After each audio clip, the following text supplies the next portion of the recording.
ആ കുട്ടിയിൽ ദേഷ്യം ഉണ്ടാക്കാൻ പല ഘടകങ്ങളുണ്ട്. ഒന്നാമത്തെ ഘടകം പാരമ്പര്യമാണ്. അതുണ്ടോ നോക്കണം. മത്തം കുത്തിയ കുമ്പളം മുളയ്ക്കില്ല.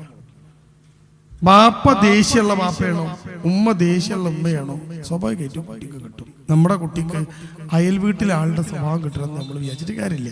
നമ്മുടെ സ്വഭാവം കിട്ടും. അപ്പൊ ബാപ്പക്ക് ദേഷ്യമുള്ള ബാപ്പയാണോ, ബാപ്പാന്റെ വീട്ടിലെ ദേഷ്യമുള്ള ബാപ്പയാണോ, നമ്മൾ ചിലപ്പോൾ വല്യപ്പ എമ്മാതിരി ദേഷ്യ, അത് വല്യപ്പാന്റെ അടുത്ത് മാത്രം നിൽക്കൂല ദേഷ്യം. ആ ദേഷ്യം സ്വാഭാവികമായിട്ടും കുട്ടികളിലേക്കും വരും. അപ്പൊ ഒരു സാധനം ഈ പാരമ്പര്യം ഉണ്ടോ എന്ന് പരിശോധിക്കല. രണ്ടാമത്തെ, ഈ ദേഷ്യം വരാനുള്ള കാരണം തലച്ചോറിനകത്തെ അഡ്രിനാലിൻ പോലെയുള്ള മനുഷ്യന്റെ ശരീരത്തിലെ ഹോർമോണുകളും തലച്ചോറിനകത്ത് ഡോപ്പമിൻ, സെറോട്ടോണിൻ, ഗാമ തുടങ്ങിയ ഹോർമോണുകളൊക്കെ ചേർന്നതാണ് കുട്ടിയുടെ ദേഷ്യം. ഞാൻ നേരത്തെ നിങ്ങളോട് പറഞ്ഞല്ലോ, മൊബൈൽ ഫോൺ ഉപയോഗിച്ച 3 പ്രശ്നം ഉണ്ടാകും. അതിൽ ഒരു പ്രശ്നം പറഞ്ഞത് എന്താ, തലച്ചോറിനകത്തെ ഹോർമോണുകളിൽ മാറ്റം ഉണ്ടാകുന്നു. ഈ ഹോർമോൺ മാറുമ്പോൾ സ്വാഭാവികമായിട്ടും ദേഷ്യം എന്ന വികാരം കൂടും. അപ്പൊ രണ്ടാമത്തെ കാര്യം, ഈ മൊബൈൽ ഫോൺ പോലെയുള്ള ഗാഡ്ജറ്റുകളെ കൂടുതൽ ഉപയോഗിക്കുന്നുണ്ടോ എന്ന് നോക്കണം. ഉണ്ടെങ്കിൽ വെർച്വലായിട്ട് കുട്ടി ഇങ്ങനെ ഈ സാധനത്തിൽ ഇരിക്കുമ്പോൾ ഉണ്ടാക്കുന്ന ഒരു പ്രശ്നം, ഇത് കുട്ടിയിൽ തലച്ചോറിനകത്തെ ഹോർമോൺ കൂടുമ്പോൾ ദേഷ്യം കൂട്ടും. ഇനി മൂന്നാമത്തെ കാര്യം, ഇതൊന്നുമില്ലെങ്കിലും അപസ്മാരം പോലെയുള്ള ചില രോഗങ്ങളുള്ള കുട്ടികൾ, അവരുടെ ന്യൂറോ സിസ്റ്റത്തിൽ ഉണ്ടാക്കുന്ന തകരാറ് കുട്ടിയെ ദേഷ്യക്കാരനായി മാറ്റും. ഇനി നാലാമത്തെ പ്രശ്നം, വീട്ടിനകത്ത് ഈ കുട്ടിക്ക് നാം കൊടുക്കുന്ന കെയറിങ്ങിൽ ഉണ്ടാക്കുന്ന പ്രശ്നങ്ങൾ ഈ കുട്ടിയെ ദേഷ്യക്കാരനാക്കി മാറ്റും. ഇതിലെന്താണുള്ളത് എന്ന് ഈ കുട്ടിയോട് കൂടി സംസാരിച്ച് നമ്മൾ മനസ്സിലാക്കണം. ഒരു ചെറിയ ഉദാഹരണം പറയാം. ചെറിയ കുട്ടി, ഉമ്മ രണ്ടാമത് പ്രസവിക്കുമ്പോൾ മൂത്ത കുട്ടിക്ക് ദേഷ്യം വരും. കാരണം എന്താ, ആ കുട്ടിയുടെ കെയറിങ് കുറഞ്ഞു. സ്വാഭാവികമായിട്ടും കുറയും. കാരണം പ്രസവം, ഗർഭം ഒരു 8 മാസം കഴിയുമ്പോഴേക്കും ഉമ്മ അവശയാവും. ഉമ്മക്കൊന്നും ചെയ്യാൻ കഴിയില്ല, മൂവ് ചെയ്യാൻ കഴിയില്ല, കുട്ടീനെ നോക്കാൻ കഴിയില്ല. അത് കഴിഞ്ഞ് പ്രസവിച്ച ഒറ്റ കിടത്ത പിന്നെ ഉമ്മക്ക് മൈൻഡ് ചെയ്യാൻ കഴിയില്ല, മറ്റേ കുട്ടീനെ നോക്കണം. അപ്പൊ ഈ കുട്ടി സ്വാഭാവികമായിട്ടും ഇങ്ങനെ വിട്ട് വിട്ട് വിട്ട് പോകും. ഇത് കുട്ടിയിൽ ദേഷ്യം ഉണ്ടാകും. അപ്പൊ എന്താണ് ദേഷ്യത്തിന്റെ ഘടകം എന്ന് ധാരാളം ഘടകങ്ങൾ, ആ ഘടകത്തിൽ നിന്ന് കണ്ടെത്തണം. ഇത്തരത്തിലുള്ള കാര്യങ്ങളൊക്കെ ഇൻഡിവിജ്വലൈസ്ഡ് ആണ്.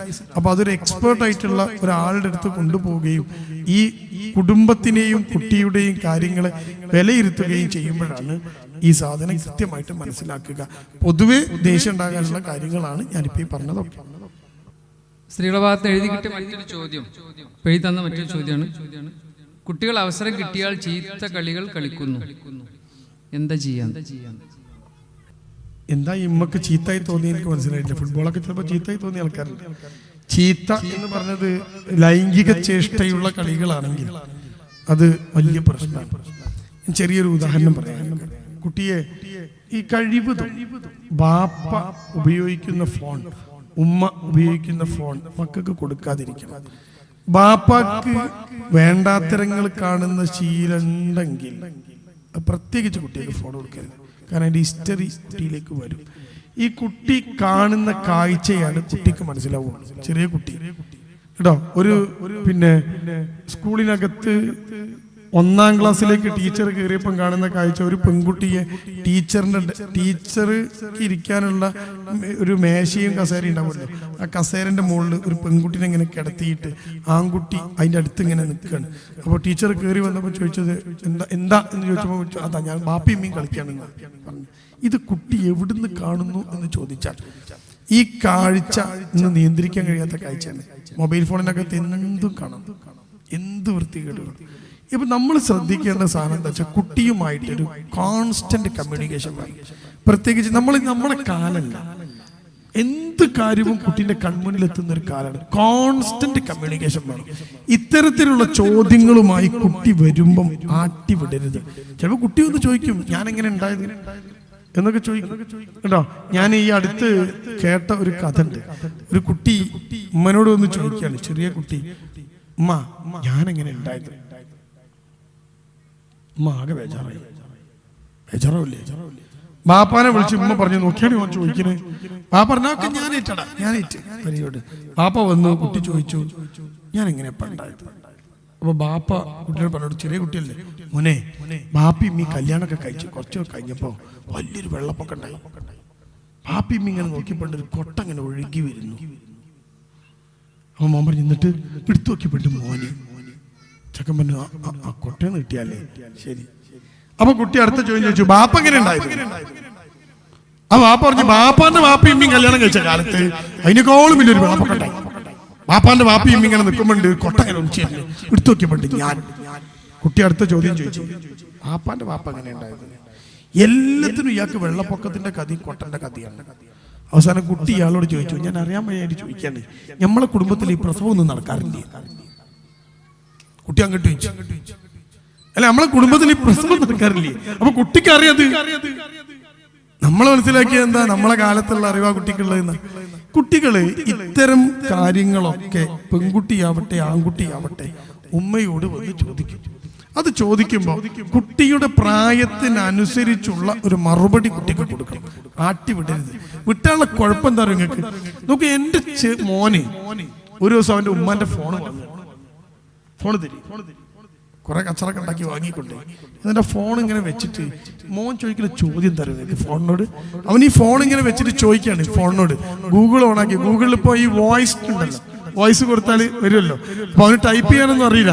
ഫോൺ എടുത്തിട്ട് കുട്ടി ചോദിക്കുന്ന ചോദ്യം ഫോൺ ഇങ്ങനെ വെച്ചിട്ട് ഗൂഗിൾ വാട്ട് ഡേ ടുഡേ ആ ഫോണോട് ചോദിക്കണേ. അപ്പൊ ഞാൻ ചോദിച്ചു എന്തിന് ടൈം ടേബിൾ നോക്കാൻ? ഇന്ന് എന്താ ദിവസം ടൈം ടേബിൾ നോക്കാൻ ഗൂഗിൾ പറയണം. കാരണം ബാപ്പാനി വിശ്വാസമല്ല. ബാപ്പ പറഞ്ഞു ചൊവ്വാഴ്ച, പറഞ്ഞു ബുധനാഴ്ച തോന്നുന്നുണ്ട്. ഗൂഗിൾ പറഞ്ഞു ചൊവ്വാഴ്ച. ഏതാ വിശ്വസിക്കുക കുട്ടി? ഗൂഗിളിനെ. അവൻ ബുധനാഴ്ചയാണോ ചൊവ്വാഴ്ചയാണോ എന്ന് അറിയാൻ കുട്ടി സമീപിക്കുന്നത് ഗൂഗിളാണ്.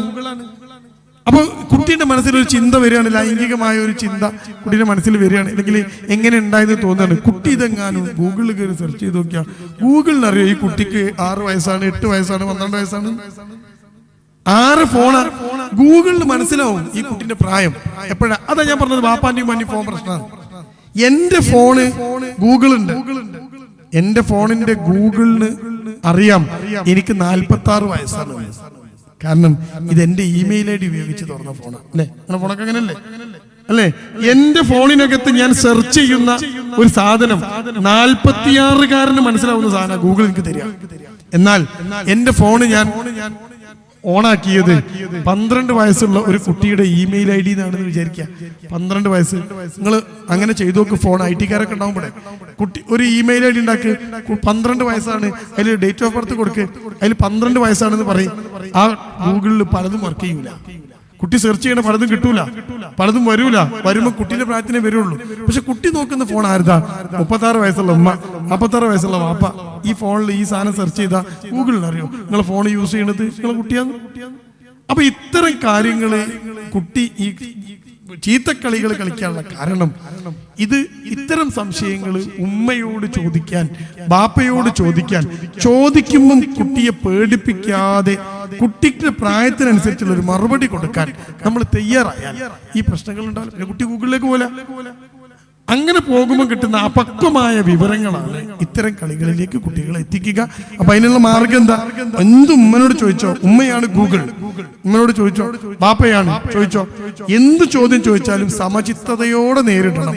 അതിന് ചോദിക്കുമ്പോഴേക്കും ഇമ്മാതിരി ചോദ്യം മേലാൽ എന്റെ തൊള്ളയെന്ന് വന്നാൽ പിന്നെ കുട്ടി ചോദിക്കോ? കുട്ടിക്ക് ചോദിക്കാൻ വേറെ ആളുണ്ട്.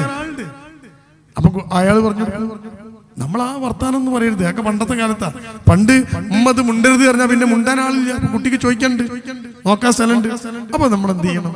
ഈ കുട്ടിയെ കൃത്യമായ കമ്മ്യൂണിക്കേഷൻ ഉണ്ടാക്കുകയും ഈ കുട്ടിയുടെ പ്രായത്തിനനുസരിച്ച് ഇത്തരം കാര്യങ്ങൾ ഈ മുസ്ലിം കമ്മ്യൂണിറ്റിയിൽ ഏറ്റവും കുറവുള്ള ഒരു സാധനത്തായി ബാഡ് ടച്ച്, ഗുഡ് ടച്ച് എന്നൊക്കെ പറഞ്ഞ സാധനം ഇതൊക്കെ കുട്ടിക്ക് പറഞ്ഞു കൊടുക്കണം.